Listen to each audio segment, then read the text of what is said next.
What up?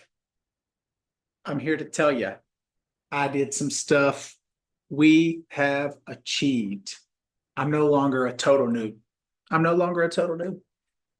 I'm not. I am a, if a upgrade from a noob is a plebeian, I'm a plebeian. Um, Man, I know how to make clips in Adobe Premiere. This is pretty awesome. I feel like I was beating my head against the wall for a little hot minute. Um, I'm gonna show y'all how I had some fun and kind of recap what I've done. So, normally I like to bore you all with my creating the clips or creating the stuff. Today, I'm actually just showing you some punchy ass clips that I made. So let's hop into it. Let me share my screen. Let me make sure I'm sharing my sound. You know, that always catches you up.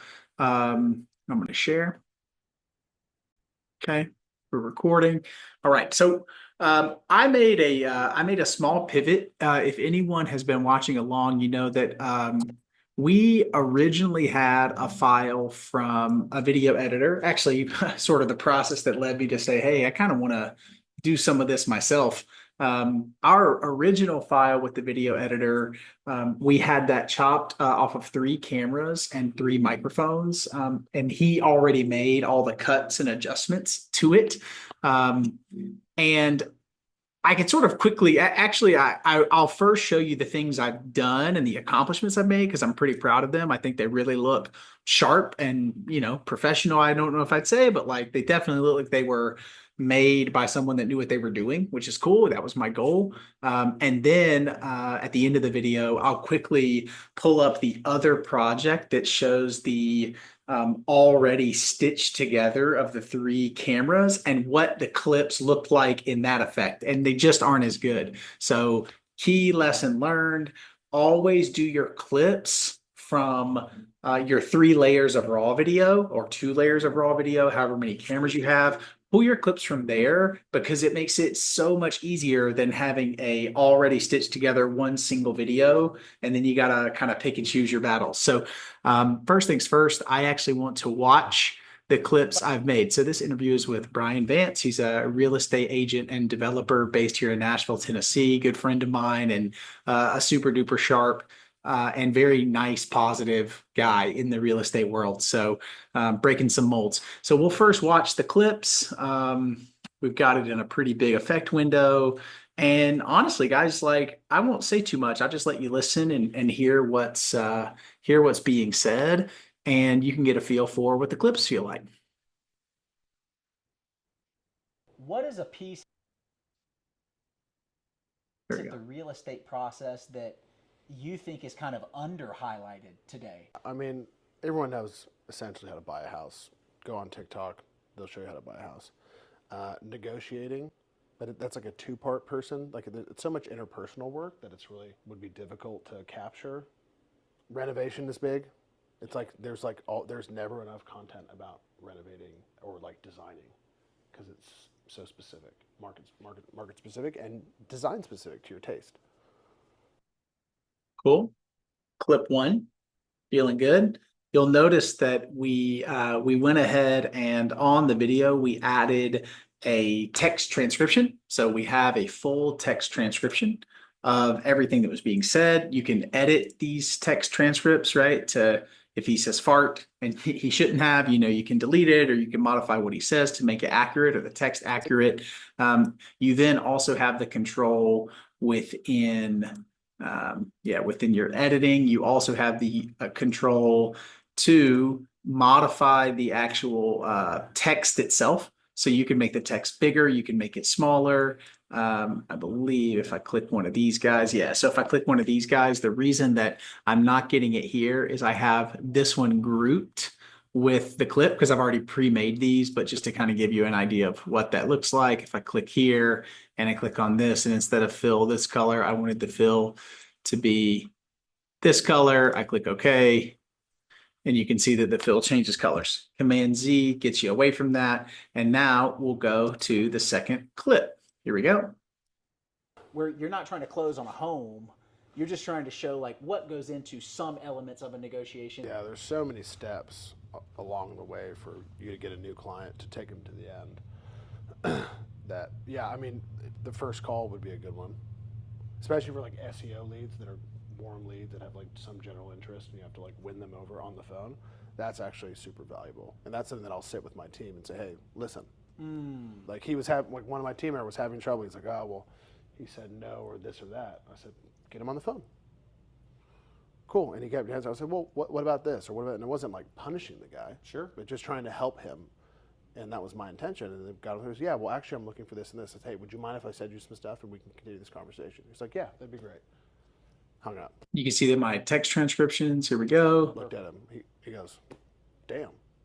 He's like, you've done this before. I'm like, 100% I have. Like, literally worked on a dialer for a loan company for a year. Flip two, right?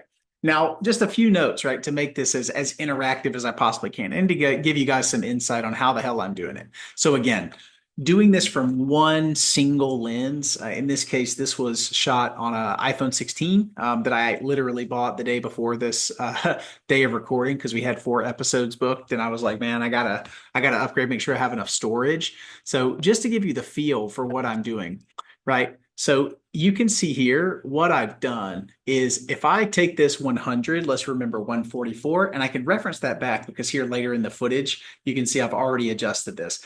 This was a learning because previously I was doing this within effect controls. And what I've realized is it is much better to modify your anchor point and your position. So like where is the camera focused? How tight or wide is the shot? It's much better to set that from within the properties of the video itself and then modify within each clip, which is what I've done within these segments. So you'll notice if we go to there, right, it's on me, right? How did I do that, right? Versus it being on Brian. So what I've done is I set the default to be on Brian. He's the guest of the show. He's the focus of the show. We want what he's saying to be, what people are listening to. And ultimately we're creating these clips for him. But I think it's also nice to know that someone's actually asking him questions instead of him just talking to a camera and looking off like he's talking to someone, right? Which is definitely a play some social media influencers are making these days. So if we go here and we go to position, right? You can see that we have position. Now, I don't actually, I do know the difference. So if I double click here, should work. If I double click here, I should get a little crosshairs. I know why I'm not getting it, because if I modify my position way to the left, what's going to happen is it's going to go black, most likely. I think. Could be wrong there. I'm going to go way over. I'm modifying something I'm not actually looking at. So let me change that, right? Let me go to here. There. Okay. So they're the same, right? So what I'm looking at is the property section. So let's actually go to the video that I'm looking at, right? The authenticity. Let's wait until I can't really tell when I'm talking because I have the video focused on him, right? But what we're going to do is we're going to take position and we're going to go way to the left, right? You see that, right? So I'm moving the position of the camera focus into my focus. Remember, this was shot in 16:9, so wide format. We went into the video itself. We clicked sequence settings. If we go to sequence settings, you can see we could actually turn this back. I'm feeling a little more fluid now.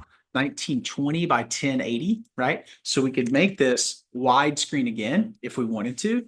I believe that it gives me this changes to preview format or the frame size require all preview files to be deleted. So I don't want to do that, right? I don't want to mess with all of the files that I created, but that's how you do it if you wanted this to go back into 16:9 format. But again, we're editing this for clips specifically. And here you can see this move. This is how I was able to get the position of the camera, again, solely focused on Brian. And then what I did was where I asked a question that was relevant and I thought sort of added to his point of view, I was able to then make this modulation. But again, just on the 5 or 7 seconds of my asking the question, I would shift the position over. And then the next little section So I'm going to Command Z that, Command Z that, Command Z that. And now we're back. We haven't changed anything. And then if I really zoom in tight to, right, so here on this little section, and you can see, right, I'll actually ungroup this for the sake of education, ungroup, right? So I just grouped these so I could signify that they are, in fact, one single clip.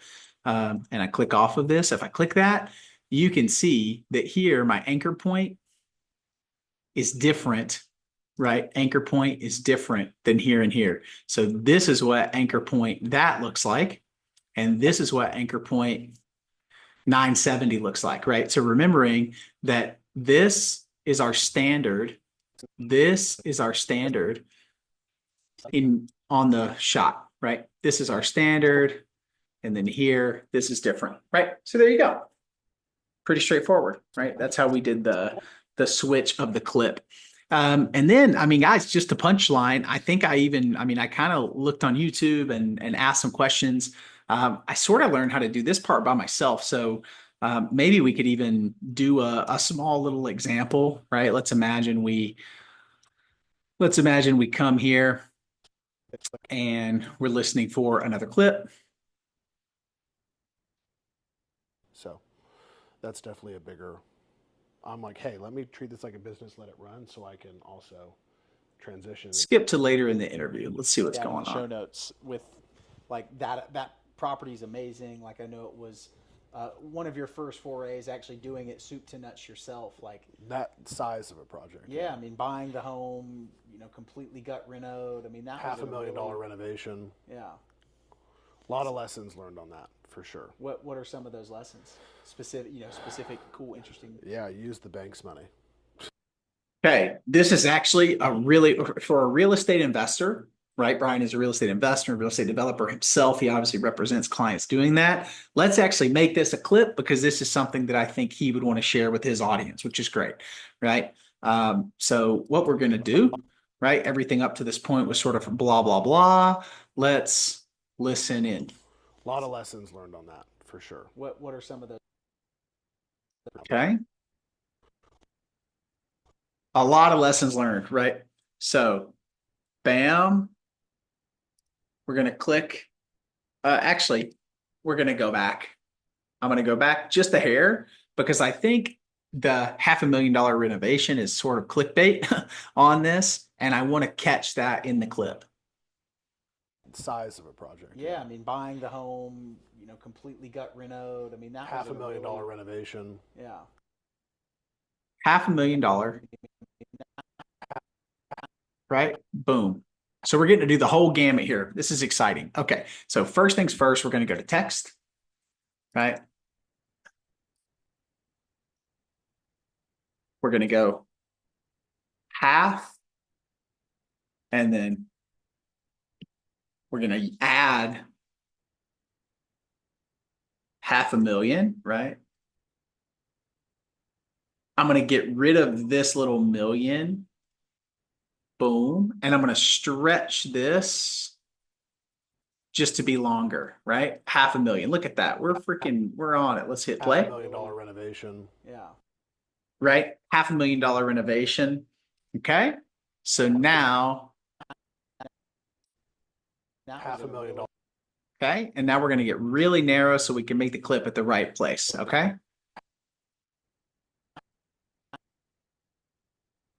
Let's get rid of this text. $500,000. Okay. And then we're making our cut here, right? So our cut is about there. Okay. And then we're going to start from here and we're going to hit play. $500,000 renovation. Yeah. A lot of lessons learned on that for sure. $500,000 renovation. A lot of lessons learned for sure. Well, that's exciting.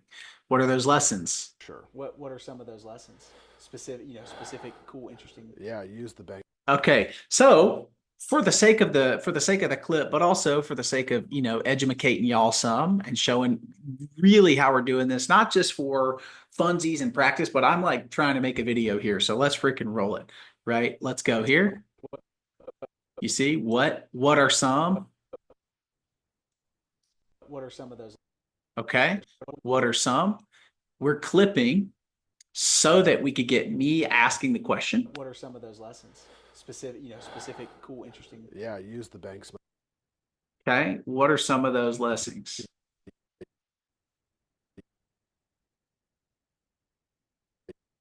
Okay. Clip again, right? Back here, boom. And now our anchor point, I believe we go like negative 150, something like that.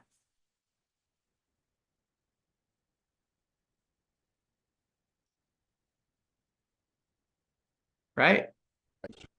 Right? You can see. What are those lessons? We'll go over just a touch. Will get me a little more off the center. Yeah, right there. Boom. Right? So here's our clip starting to shake. $500,000 renovation. I'm actually going to go ahead and delete this because I don't even want it in my plane of view. $500,000 renovation. Yeah. $500,000 renovation. On that, for sure. Let's up the volume a bit because I think it will sound better. Sure. What are some of those? Okay, and let's go here. 8.2. This is also great. I mean, these are things that I didn't catch. I didn't catch before that I've actually been listening at 100% volume because I'm using my fancy headphones, and I really should be listening at call it 60 or 70% volume and adjusting audio accordingly. So again, lesson learned. We're fighting a good fight, right? But let's hear what that sounds like at with 8.2 gain. 8.2 gain, and then here we'll go 8.2 as well, and we'll listen to the clip. $500,000 renovation. Yeah. A lot of lessons learned on that, for sure. What are some of those lessons? Specific, cool, interesting. Yeah, use the bank's money and dial in your budget appropriately with the right contractor. Like, I'm a developer, I'm not a contractor. I'm not going to be the one in there swinging hammers. Like, I'm going to make more of a mess. I'm good at creating the vision, getting the right team, executing the vision. That's my skill set. So learning to be less involved in it, as well as utilizing the bank's money, not out of your own pocket, using investors' money, not yours, leveraging for a good result. What is Perfect, man. That's a hot clip. It's a really nice clip. I think it's useful. I went on to ask deeper question because it was such a good point, right? So, bam. Okay, we're gonna clip here. We're gonna edit there. Bam. Right. Okay. We're now going to. So this is just me doing what I've been learning to do, right? So I'm gonna scale out a little bit, scaling out a little bit, scrolling over a little bit. Right there's our clip right there. So I'm grabbing this. Actually, I'm going to go to here. Going to there. Oh, whoa. There, right? And I'm going to label this, right? I label tan. Okay, cool. Right? I'm also going to delete all of this because that shit's in the way. Actually, I can delete like this. Boom. You just hit skip delete, and that deletes back to. Well, let me undo that. I'm gonna go back for a second. I'm gonna do a big. Oh, I'm not grouped, are I? I'm not grouped up. I got to group myself up. Right. So I'm gonna go here, go in there, boom, right click group, right click group. Fantastic. Going over here, getting rid of all this text, all this filler text. Gonna delete in. And let's see where my clip is. Boom, deleting there too. There we go. Okay, cool. And then I just want to bring my timeline in. Okay. Now, the way I did the actual clipping itself, right? So let's click there and let's make sure that's the clip that I just made. $500,000 renovation. Yeah. $500,000 renovation. That's it. So I right click. I click make subsequence. Subsequence pops up over here in the right side. I right click. I click rename. I call it lessons learned from call it 500K renovation project. Okay, enter. Cool. Now what I'm going to do is I can make these. These are pretty small. So literally I figured this out kind of myself. I click this. So if you do shift click, what I did was I named each of the little items. You right click, you go to export media. And when you export media, it will, in fact, I can show you the flow because I just did this new one, right? Lessons learned. We're going to go export media. You can see what it prompts you to do. Lessons learned. So if you do multiple of these, it will just say source from file and it will export all of them at once, which is really, really good. It shows you where they're going to drop into, I'm pretty sure. Yep, so they drop into this folder. I can show you the rest of them here in a moment. I click export. Adobe encoder is already up and running. You can see it working. And then here, if I pull, I'm actually going to make this screen smaller. Sorry, oh, I gotta wait until this thing finishes, right? Doing its encoding. Your video is exported successfully. And if I pull over here, this is the file folder of Adobe Media Encoder. I now have all these clips. So we can, and now I'm gonna really put myself to the test because remember, I changed the volume level on this particular clip, this last one, lessons learned from a $5 million project or $500,000 project. And I didn't change the volume level on this one. So let's listen to one that I didn't change the volume level on. We'll make this the micro wins one. We'll click OK. We'll pull this over onto the screen. We'll make this the whole screen. So you're watching this on your cell phone now. Where you're not trying to close on a home, you're just trying to show like what goes into some elements of a negotiation. Yeah, there's so many steps along the way for you to get a new client to take them to the end. Get them on the phone. Okay, volume's kind of soft. It is kind of soft. I can already tell. Now I'm going to double click on this one. I'm going to pull this over. You can see our colors are the same, right? We're looking consistent, and then we make this big, and then we hit play. We're watching this on the phone screen. $500,000 renovation. Yeah. A lot of lessons learned on that for sure. What are some of those lessons? Specific, cool, interesting. Yeah, use the bank's money, and dial in your budget appropriately with the right contractor. Like, I'm a developer. I'm not a contractor. I'm not going to be the one in there swinging hammers. Like, I'm going to make more of a mess. I'm good at creating the vision, getting the right team, executing the vision. That's my skill set. So, learn. Awesome. That's it, team. I did it. I did it. I'm super proud of myself. I really am. A lot of lessons learned. I'm going to make a summary video on some of those lessons learned, but one thing I'll drop right here right now, and I'll stop sharing to say this. Like you should just recognize the value. Like, people think that all this craziness that's on YouTube and Instagram, like, it takes somebody working to do that, right? I also want to make sure that anyone out there creating, please don't think that you need to have every single skill under the sun. I actually love Brian's point that he just made. I think that what would behoove folks is learning a little bit more about what their passion is and what they're really sort of inspired to do and what they're good at. Focus in that, really double down and focus in that. And I can tell you guys humbly, I know that my skill set is not doing the video editing. I've gotten okay at it. Like, I think it's interesting. It's really cool. It's really fun. My skill set is bringing people together and having deep, meaningful conversations with them about what they're interested in. That served me well in sales, because that's what you do if you're doing it, in a strategic way for high dollar value processes and products. Anyway, I just think that there's a lot of lessons to be learned, and I'm so thankful that I think for me, ultimately, I'm learning the importance of the upfront setup, the pre-production of these things. It is the secret sauce. It is how you, it's how you, with a lower budget or a smaller team, excellent pre-production planning is how you solve for a lot of these challenges. If you have a bigger budget and bigger team, you can obviously do more in your post-production being all the stuff that you guys have seen me doing in these videos. But super motivating, super excited, and I hope y'all are learning some stuff and growing along with me because I'm certainly enjoying making this. So thanks so much, and I'll catch you on the flip. Peace.